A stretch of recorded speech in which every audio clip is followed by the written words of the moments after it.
एक समय की बात है। मैस्ट्रियन नाम के राज्य में ओलिवर नाम का एक राजा राज किया करता था।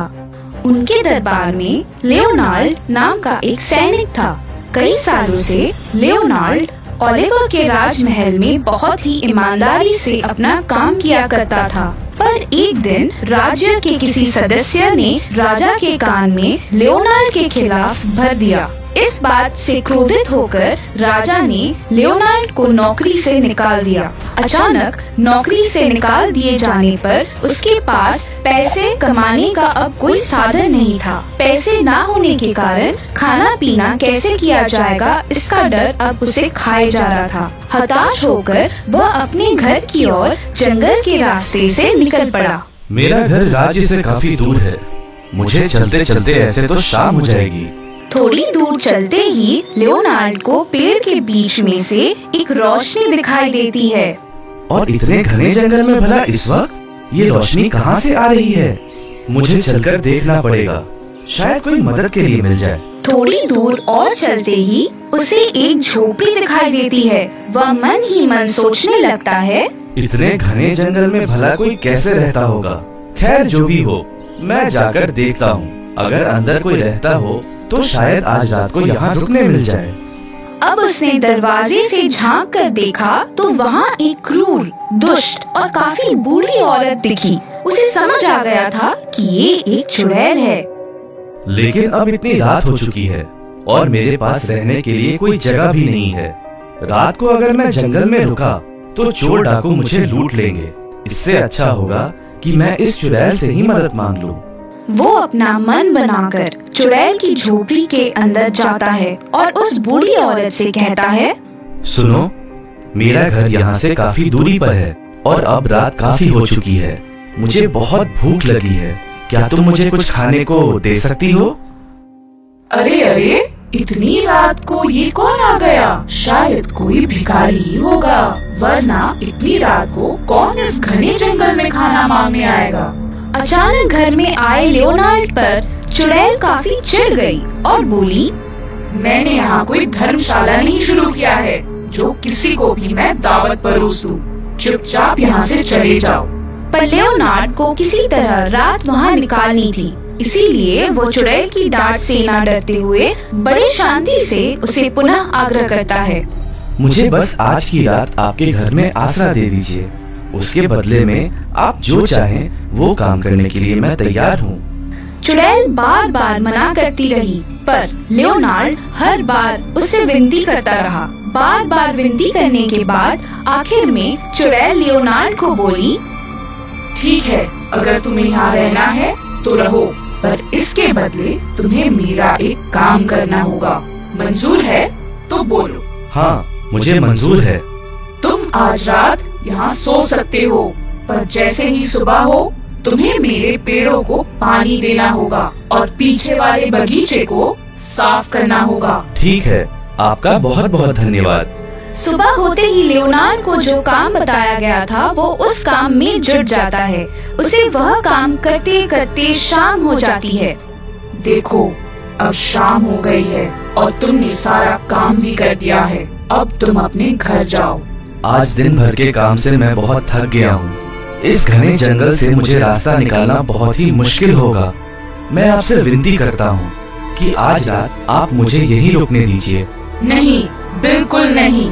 तुमने बस एक दिन के लिए बोला था। अब तुम अपने रास्ते निकलो। लियोनार्ड ने फिर से चुड़ैल को बहुत मिन्नतें की। आखिर मान जाने पर चुड़ैल ने लियोनार्ड से पेड़ों की लकड़ी तोड़ लाने का हुक्म दिया। हर वक्त चुड़ैल लियोनार्ड को ऐसे काम करने को बोलती थी कि वह काम खत्म होते होते शाम हो जाती, जिससे लियोनार्ड को चुड़ैल के घर में ही रुकना पड़ता। एक दिन, तुम्हें अगर यहाँ रुकना है तो मेरे बगीचे में एक कुआं है, उसके तह तक जाकर तुम्हें वहाँ रखी हुई नीली अंगूठी मुझे लाकर देनी होगी। लियोनार्ड ये करने को राजी हो जाता है। सुबह होते ही चुड़ैल उसे कुएं के पास लेकर गई और उसके कमर को एक रस्सी से बांध दिया। फिर लियोनार्ड उस कुएं के तल तक जाता है और उसे वहाँ एक नीली अंगूठी मिलती है। मुझे तुम्हारी नीली अंगूठी मिल गई है। अब मुझे ऊपर खींच लो। चुड़ैल ने बड़ी चालाकी से लियोनार्ड को सिर्फ आधे अंतर तक ही ऊपर खींचा और वहीं से उसने अपना हाथ लंबा कर लियोनार्ड से वो अंगूठी मांगने लगी और बोली, पहले मुझे वो अंगूठी दे दो, वो मेरी अमानत है। इससे अंगूठी लेकर मैं इसे कुएं में धकेल दूंगी।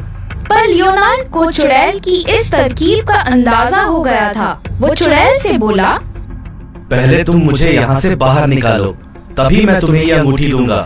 पहले मुझे बाहर निकालो। मैंने तुम्हारी सहायता की और तुम मुझे तेवर दिखा रहे हो। ऐसा बोलकर चुड़ैल लियोनार्ड को कुएं में धक्का मार देती है। लियोनार्ड के साथ वो नीली अंगूठी भी कुएं में गिर जाती है। अरे ये क्या, पूरी कीचड़ लग गई है और ये अंगूठी भी पूरी कीचड़ से भर चुकी है। लियोनार्ड उस अंगूठी को अपने दोनों हाथों के बीच रखकर साफ करने लगता है, तो उसी समय अंगूठी से धुआं निकलने लगता है और लियोनार्ड के सामने एक बौना आदमी आ जाता है। मालिक, मैं इस अंगूठी में रहता हूँ। जो भी इसे अपने हाथ के बीच में रख के रगड़ता है, मैं उसका सेवक बन जाता हूँ। बताइए मालिक, मैं आपकी किस प्रकार से मदद कर सकता हूँ? अरे तुम कौन हो भाई, और तुम इस अंगूठी से बाहर कैसे आए? मालिक, मैं इस अंगूठी में रहता हूँ। जो भी इसे अपने हाथ के बीच में रख के रगड़ता है, मैं उसका सेवक बन जाता हूँ। बताइए मालिक, मैं आपकी किस प्रकार से मदद कर सकता हूँ? चलो देखे तो तुम किस प्रकार मेरी सहायता कर सकते हो। क्या तुम मुझे इस कुएं से बाहर निकाल सकते हो? लियोनार्ड के ऐसा बोलने के तुरंत बाद वो उस कुएं से बाहर निकल जाता है। अरे वाह, कद से तो तुम इतने छोटे हो, लेकिन बहुत जल्दी काम कर लेते हो। क्या तुम मेरा एक और काम करोगे, या तुम एक समय पर बस एक ही काम करते हो? मालिक, आप जितने भी काम बोलेंगे वो मैं सब करूँगा। मुझे जैसे तुमने इस कुएं से बाहर निकाला है, वैसे ही अब तुम उस चुड़ैल को इस कुएं में फेंक दो। ऐसा बोलते ही वो बौना आदमी चुड़ैल को जादू से कुएं में धकेल देता है। यह सब देखकर लियोनार्ड को बहुत खुशी होती है और वो बौना आदमी से बोलता है, अब तुम मुझे मॉस्ट्रियन लेके चलो और वहाँ मेरे लिए एक आलीशान सा महल बनाओ। अब तुम देखना, तुम्हारी सहायता से मैं अब कैसे उस दुष्ट ओलिवर को अच्छा सबक सिखाता हूँ। लियोनार्ड के कहने के अनुसार बौना आदमी उसके लिए एक बहुत ही बड़ा और सुंदर सा महल बनाता है। मेरे प्यारे बौने सेवक, अब मैं चाहता हूँ कि तुम ओलिवर को बंदी बनाकर मेरे महल में लाओ। जी मालिक। लियोनार्ड के ऐसा बोलते ही राजा को बंदी बनाकर लाया जाता है। मुझे यहाँ क्यों लाया गया है? मैं अपने सैनिकों से कहकर तुम्हें कारावास में डाल दूंगा लियोनार्ड। लियोनार्ड ओलिवर की बात को अनसुना कर देता है और बौने आदमी से कहता है, मेरा ये हुक्म है कि इस राजा ओलिवर के टुकड़े टुकड़े कर दिए जाएं। राजा लियोनार्ड की इस बात से डर जाता है और लियोनार्ड से कहता है, लियोनार्ड, तुम तो मेरे पुराने सैनिक हो ना, तुम जैसा बोलोगे मैं वैसा ही करूँगा। तुम गुस्सा मत हो और मुझे मारो मत, मुझे माफ कर दो। राजा ओलिवर लियोनार्ड के सामने बहुत गिड़गिड़ाया। लियोनार्ड ने ओलिवर की बात मानते हुए ओलिवर से कहा, ठीक है, मैं तुम्हें कुछ नहीं करूँगा, पर तुम्हें मेरी 2 शर्तें माननी पड़ेंगी। पहला ये कि तुम्हें अपनी बेटी से मेरी शादी करवानी पड़ेगी, और दूसरा ये कि तुम्हारे राजगद्दी पर मुझे बिठाया जाए। तुम्हारे अत्याचारों से तुमने न जाने कितनों को दुख पहुँचाया है। अब तुम्हें राजगद्दी पर बैठने का कोई हक नहीं। अपनी जान बचाने के लिए राजा लियोनार्ड की सारी शर्तें मान जाता है और उसकी बेटी की शादी लियोनार्ड से कर देता है। लियोनार्ड अब राजा बन चुका था। ओलिवर के सारे पुराने कानून जिससे उस राज्य की प्रजा को तकलीफ दी जाती थी, उन सब कानूनों को समाप्त किया गया। लियोनार्ड ने मैस्ट्रियन की प्रजा में एक नई संजीवनी भर दी। उसने लोगों का दिल जीत लिया और आगे एक महान शासक बनकर अपना राज्य चलाने लगा। लियोनार्ड के शासन में मैस्ट्रियन अब एक समृद्ध राज्य बन चुका था। बहुत समय पहले की बात है। बगदाद में सुल्तान नाम का एक लड़का रहता था, जिसने अपना बचपन जगह जगह घूमकर बिताया था। उसके माता पिता बचपन में ही गुजर गए थे और उसे अपने जीवन को आगे बढ़ाने के लिए बहुत संघर्ष करना पड़ रहा था। इस वजह से वह कई बार निराश होकर समुद्र के किनारे जाकर बैठ जाता था। एक दिन वह समुद्र के किनारे बैठा हुआ था और सोच रहा था कि काश उसके साथ कोई ऐसा चमत्कार हो जिससे कि वह सबसे अमीर आदमी बन जाए और अपने जीवन को चलाने के लिए इधर उधर न भटकना पड़े। यह सोचकर वह ऊपर वाले से विनती करने लगा और फिर वो चुपचाप वहाँ बैठ गया। कुछ देर बाद समुद्र की लहरों में से एक सुंदर सा कांच का बोतल उसके पास बहते हुए आया। उस बोतल पर एक ढक्कन लगी हुई थी और उसके अंदर एक कागज थी जिस पर कुछ लिखा हुआ था। सुल्तान ने बोतल का ढक्कन खोला। जैसे ही उसने ढक्कन खोला, उसके अंदर से एक जिन बाहर आया। सुल्तान रेत पर गिर गया। वह डर गया था। तभी उस जिन ने कहा, क्या हुक्म है मेरे आका? मैं आज से आपका गुलाम हूँ। मैं आपका तब तक गुलाम रहूँगा जब तक मैं आपकी 3 ख्वाहिशें पूरी नहीं कर देता। मैं आपकी 3 ख्वाहिशें पूरी कर सकता हूँ।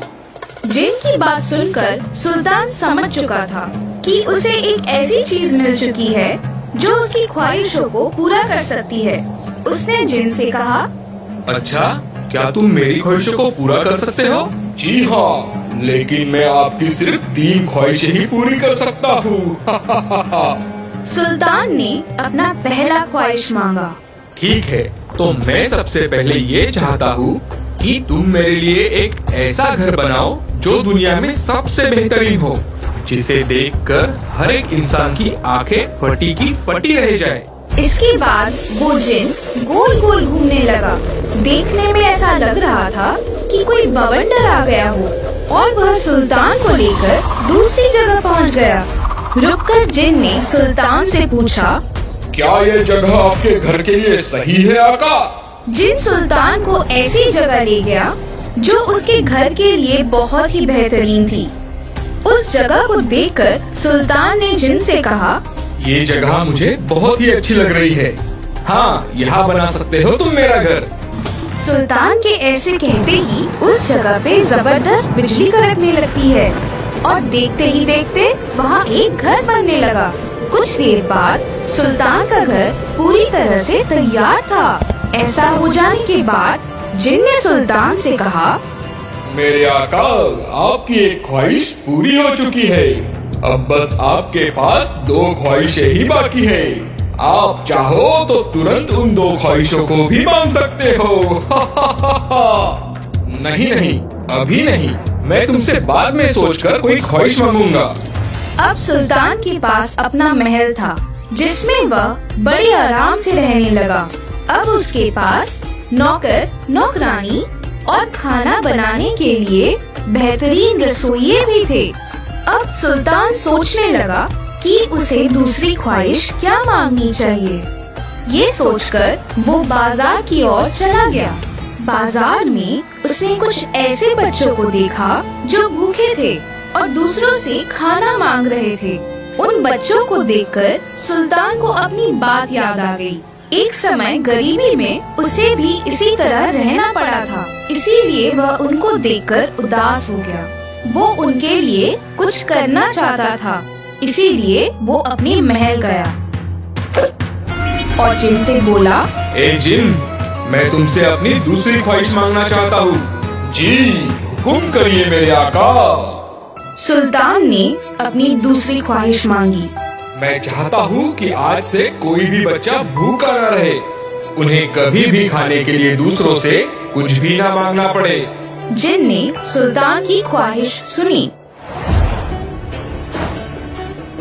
और उसने उसे पूरा कर दिया।